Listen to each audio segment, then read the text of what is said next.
ಕಟ್ಟೆ ಕಟ್ಟಿದ್ದೀವಿ ನೋಡಿ. ಇವಾಗ ಕಟ್ಟೆ ಕಟ್ಟಿ ಎಲ್ಲದಕ್ಕೂ ನೀರು ನಿಲ್ಲಿಸಿದ್ದೀವಿ ನೋಡಿ. ಈ ಥರ ಕಟ್ಟಬೇಕು. ಸ್ಲಾಪ್ ಆದ ನೆಕ್ಸ್ಟ್ ಡೇ ಮಧ್ಯಾಹ್ನಕ್ಕೆಲ್ಲ ಸ್ಲಾಪ್ ಆದರೆ ಸಾಯಂಕಾಲ ಕಟ್ಬೋದು. ಸಾಯಂಕಾಲ ಸ್ಲಾಪ್ ಆದರೆ ಬೆಳಗ್ಗೆ ಕಟ್ಟಬೇಕು ನೋಡಿ. ಈ ಥರ ಫುಲ್ ಒಂದೇ ಲೆವೆಲ್ ನೀರು ನಿಂದಿರಬೇಕು. ಇವತ್ತು ಬೆಳಗ್ಗೆ ಕಟ್ಟಿರೋದು, ಮಧ್ಯಾಹ್ನ ಮೇಲೆ ನೀರು ನಿಲ್ಲಿಸಿರೋದು ನೋಡಿ. ಈ ಥರ ಎಲ್ಲದಕ್ಕೂ ನೀರು ನಿಲ್ಲಿಸ್ಬೇಕು. ಒಂದು 14 ಡೇಸಿಂದ 15 ಡೇಸ್ ನೀರು ನಿಲ್ಲಿಸ್ಬೇಕು. ಈ ಥರ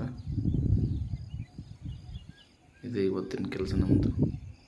ಈ ಥರ ಪಕ್ಕ. ಪ್ಲೀಸ್ ನಮ್ಮ ಚಾನಲ್ನ ಸಬ್ಸ್ಕ್ರೈಬ್ ಮಾಡ್ಕೊಳ್ಳಿ, ಸಪೋರ್ಟ್ ಮಾಡಿ, ನಮಗೆ ಶೇರ್ ಮಾಡಿ, ಕಾಮೆಂಟ್. ಧನ್ಯವಾದಗಳು.